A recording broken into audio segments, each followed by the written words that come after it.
Mon téléphone a vibré une fois, puis s'est tu. Un simple texto de ma mère est apparu à l'écran. Elena, tu n'as pas besoin de revenir. Certains endroits ne sont pas faits pour toi. Pas d'appel, pas d'explication. Juste cette phrase, froide et définitive. Dehors, la neige tombait sur la ville comme de la cendre. J'ai fixé mon café jusqu'à ce qu'il devienne tiède, me demandant comment une famille pouvait effacer quelqu'un avec seulement 12 mots. C'était la semaine de Thanksgiving, la seule période où je croyais encore que cette année pourrait être différente. Mais quand j'ai ouvert notre groupe de discussion familiale, j'ai vu les photos, bougies, dindes, verres à vin, tous étiquetés. Tout le monde souriait, sauf moi. J'ai fait défiler jusqu'à son message, je l'ai relu. Le silence qui a suivi n'était pas bruyant, il était creux, comme l'air juste après que quelque chose se brise. Certains endroits ne sont pas faits pour toi. J'ai regardé autour de mon appartement, où le seul son était le bourdonnement du frigo et les lumières de la ville clignotant à travers la neige.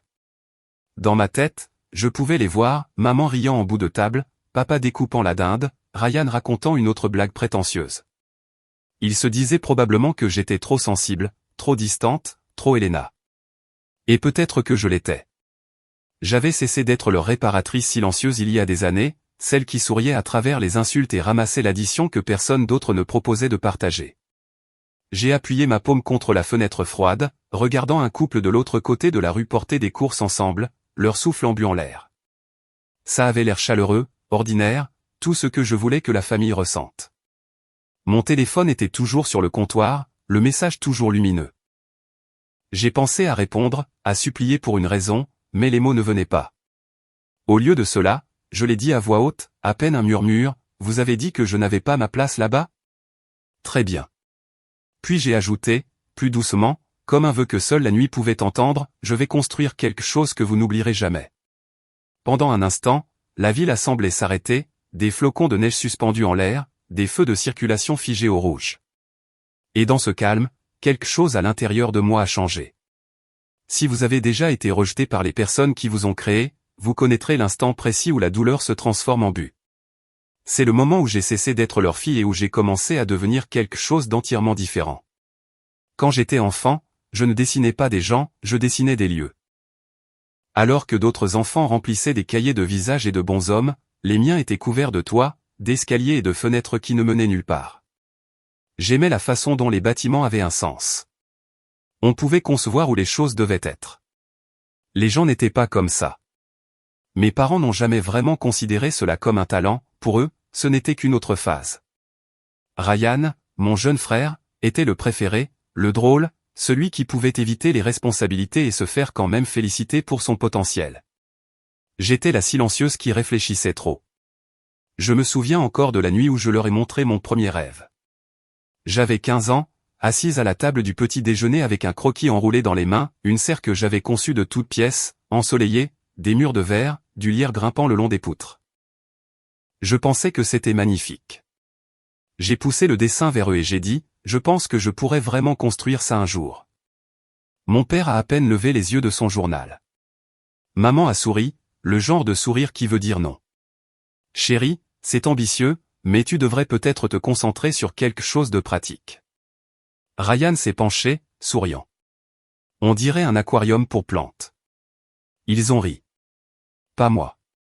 Plus tard dans la nuit, j'ai retrouvé mon dessin froissé dans la poubelle, des grains de café tachant le papier. C'est la nuit où j'ai appris que le silence pouvait être une armure. Après ça, j'ai arrêté de leur montrer ce que je faisais.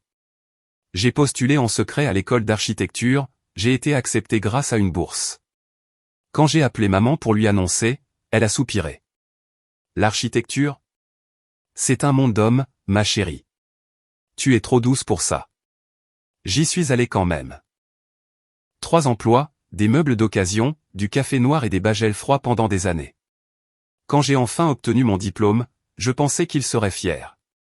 Il ne l'était pas. Ryan avait des réunions, et les genoux de papa étaient soudainement trop mauvais pour les longs vols. Malgré tout, j'ai envoyé des photos de mon premier bureau, juste un petit studio, des murs blancs, une table pliante. Maman a répondu par texto, ça a l'air petit mais mignon. C'est là que j'ai cessé d'avoir besoin d'applaudissements, mais leur voix me suivait toujours. Ryan appelait pendant les dîners de famille, me mettait sur haut-parleur, se vantant de ses projets immobiliers. Maman riait, toi et ton frère tous les deux dans la construction, c'est pas drôle, ça? Non, ça ne l'était pas. Voilà le problème quand on est invisible, on commence à se sentir à l'aise dans le silence. On construit sa vie brique par brique, en pensant que personne ne le remarque, jusqu'au jour où on lève les yeux et on réalise que la chose qu'on a construite est plus solide que les personnes qui ont douté de vous. C'est drôle comme le silence, quand il est gardé assez longtemps, commence à ressembler beaucoup à de la force. Et il suffit d'un dîner, d'une phrase, d'une poussée, pour vous rappeler exactement ce dont vous êtes capable. La nuit où tout a éclaté a commencé tranquillement. Nous étions réunis autour de la longue table en chêne de mes parents, la même qui avait vu tous les anniversaires, toutes les fêtes, toutes les disputes poliment déguisées en conversation familiale. L'odeur d'agneau rôti emplissait la pièce, beurre à l'ail, vin cher, le genre de dîner qui rend bien en photo. Ryan, bien sûr, était le centre de gravité. Il l'a toujours été. Il parlait de sa nouvelle entreprise, un bar de luxe en centre-ville. Tout le monde se penchait en avant, comme s'il présentait le remède à l'ennui. Maman le regardait comme s'il avait décroché la lune. Papa hochait la tête en signe d'approbation, à moitié à l'écoute mais souriant. Quoi qu'il en soit, je suis restée silencieuse, coupant ma nourriture en petits carrés parfaits, une vieille habitude de tant d'années à faire semblant d'être calme. Puis Ryan a regardé. Tu es l'experte en bâtiment, hein, ma sœur? Qu'est-ce que tu penses de mon endroit? Midtown, juste en face de la nouvelle place. J'ai levé les yeux, rencontrant son sourire narquois. C'est risqué, ai-je dit. Loyer élevé, peu de passage après 9 heures. Il faut un attrait solide pour que ça reste vivant. L'air a changé, les fourchettes se sont arrêtées. Puis la voix de maman s'est fait entendre, tranchante, polie, enrobée de sucre. Elena, s'il te plaît. Ton frère a travaillé dur sur ce projet. Tu as toujours quelque chose de critique à dire. Ma gorge s'est serrée. Je ne critiquais pas, je donnais Ryan à glousser, interrompant. Elle ne comprend pas, maman. Tout le monde ne vit pas dans des tableurs et des plans. Des rires ont suivi, familiers, cruels. Quelqu'un lui a même tapoté l'épaule. J'ai dégluti difficilement. Je dis juste maman a levé la main, gracieuse mais définitive. Chérie, si tu ne peux pas être encourageante, profite peut-être juste de ton repas. Ce ton, cette lame silencieuse qu'elle avait maîtrisée au fil des ans. La conversation a continué sans moi, comme toujours. Ryan a continué à parler de ses investisseurs, dont je savais qu'ils n'existaient pas. Papa a continué à hocher la tête, ma tante a rempli les verres, et moi? Je suis restée assise là, petite à nouveau, 15 ans, regardant un autre rêve partir à la poubelle. Quand j'ai finalement repoussé ma chaise, les pieds ont crissé contre le carrelage, fort et brutal. Tout le monde a levé les yeux. Vous savez quoi, ai-je dit. Peut-être que vous avez raison. Peut-être que je n'ai vraiment pas ma place ici. Ryan a souri. J'imagine que ça finit par rentrer. La voix de maman est venue, calme, précise. Elena, si tu ne peux pas te comporter comme une famille, tu ne devrais peut-être pas revenir la prochaine fois. Voilà, la phrase qui a transformé l'exil en instruction. Je n'ai pas argumenté, je n'ai pas pleuré. J'ai juste pris mon manteau et je suis sorti, mes talons résonnant dans ce couloir trop familier. À travers le reflet dans la porte vitrée, je les ai vus rire encore, manger encore, comme si je n'avais jamais existé. Quand j'ai atteint ma voiture, mon téléphone a vibré. Un message de maman, ne reviens pas tant que tu n'auras pas appris à respecter ton frère. J'ai fixé l'écran jusqu'à ce que la lueur se brouille avec le givre sur le pare-brise. C'était ça, le moment où la chaleur s'est enfin éteinte, et où quelque chose de plus froid, de plus propre, de plus fort a pris sa place. Les jours qui ont suivi ce dîner se sont déroulés dans une sorte de flou silencieux. Je n'ai appelé personne, ni maman, ni Ryan, ni même Lydia, ma partenaire commerciale, ma seule constante à travers chaque tempête. J'allais au travail, je souriais quand il le fallait, j'hochais la tête pendant les réunions, mais tout à l'intérieur de moi semblait étouffé, comme si je me déplaçais dans le brouillard. Puis, un matin, quelque chose a changé. Un email est arrivé dans ma boîte de réception avec l'objet « Annonce immobilière, terrain d'angle à Midtown ». J'ai failli le supprimer jusqu'à ce que je voie l'adresse, le même pâté de maison dont Ryan s'était vanté au dîner, le même endroit de rêve dont il ne pouvait pas s'empêcher de se vanter. Et maintenant, il était à vendre. Je suis resté figé, fixant l'écran. Le curseur clignotait au bord de la possibilité. Lydia a passé la tête dans mon bureau, un café à la main. On dirait que tu as vu un fantôme. J'ai tourné l'écran vers elle. Tu te souviens de l'endroit que Ryan voulait pour son bar? Elle a plissé les yeux. Ouais, celui qu'il disait être trop exclusif pour les petits projets. J'ai hoché la tête. Il est libre, et je peux me le permettre. Pendant un long moment, elle n'a rien dit, elle a juste regardé, les lèvres se courbant en un lent sourire. Tu penses à l'acheter, n'est-ce pas? Je n'ai pas répondu. Je n'avais pas besoin de le faire. Ce soir-là, je suis allé en voiture jusqu'au terrain. La ville était à moitié endormie, de la pluie dans l'air, des néons clignotants du restaurant de l'autre côté de la rue. Je me suis garé, je suis sorti et j'ai fait le tour du périmètre fissuré, mes bottes crissant sur le gravier. Les vieux murs de briques étaient toujours là, usés mais solides. Des poutres rouillées s'élevaient vers le ciel comme des os. Je pouvais déjà le voir, le vert, la lumière, l'atrium ouvert rempli d'air et de verdure, un espace qui n'avait besoin de l'approbation de personne pour exister. À la fin de la semaine, j'avais signé l'offre. À la fin du mois, il était à moi. La construction a commencé, lentement, puis d'un seul coup. Des matins avant l'aube, l'acier s'élevant contre la ligne d'horizon. L'odeur du métal, du café et de la poussière humide est devenue mon nouveau parfum. Lydia se pointait avec 2 tasses et un sourire. Tu ne construis pas seulement un espace, a-t-elle dit une fois, tu exorcises des fantômes. Peut-être qu'elle avait raison. Chaque poutre, chaque mur, tout cela donnait l'impression de réécrire quelque chose de vieux. Une année s'est écoulée en plan et en béton. Pas d'appel téléphonique de la maison, pas de texto, juste le son des progrès bourdonnant à travers le silence. Quand il a finalement été achevé, je l'ai traversé au lever du soleil, du verre au-dessus de moi, du marbre en dessous, de la lumière partout. Mon reflet dans les panneaux de miroir avait l'air différent, toujours moi mais plus stable, ancré. Nous l'avons appelé l'Atrium Parvos. Ce n'était pas de la vengeance, c'était une preuve. Mon nom se dressant fièrement sur la ligne d'horizon. Ils ont dit que je n'avais pas ma place. Une semaine avant l'inauguration, Lydia a fait glisser un journal sur mon bureau. Regarde, a-t-elle dit, tapant du doigt le titre. Ils disent que c'est le nouveau monument de la ville. J'ai souri, lentement, doucement, avec certitude. Ils m'ont dit de ne jamais revenir. Bientôt, ils franchiraient des portes avec mon nom dessus. La soirée d'inauguration a donné l'impression d'entrer dans une autre vie. L'atrium scintillait sous la lumière ambrée, chaque panneau de verre reflétant le rythme cardiaque de la ville. Du jazz doux flottait dans l'air, se mêlant au bourdonnement des voix et au rire de champagne. Ça ne sentait pas la vengeance, ça sentait l'arrivée.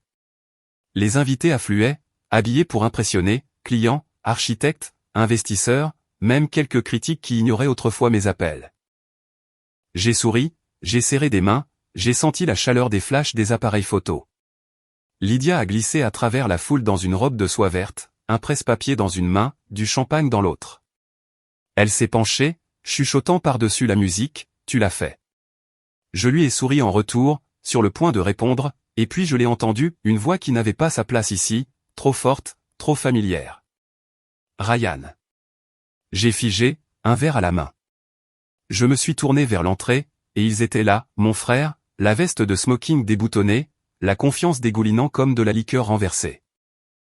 Derrière lui, ma mère serrant son sac à main comme si elle possédait la pièce, et mon père un pas derrière, silencieux comme toujours, les yeux errants partout sauf les miens. Pendant une demi-seconde, j'ai pensé que j'hallucinais peut-être, mais ensuite le rire de Ryan a résonné sur le sol en marbre, et le son a fait se serrer ma poitrine. Je suppose que le mot se répand, a murmuré Lydia à côté de moi. Il n'était pas sur la liste des invités. Je connaissais tous les noms qui avaient franchi ses portes. À la réception, l'hôtesse a souri poliment. Je suis désolé, monsieur, il n'y a pas de réservation au nom de Voss. Ryan a froncé les sourcils. Vérifiez encore.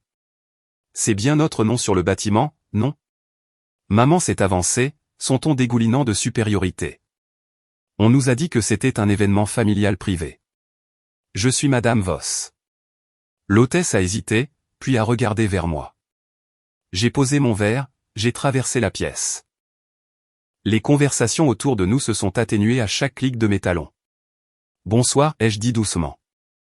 Maman s'est retournée.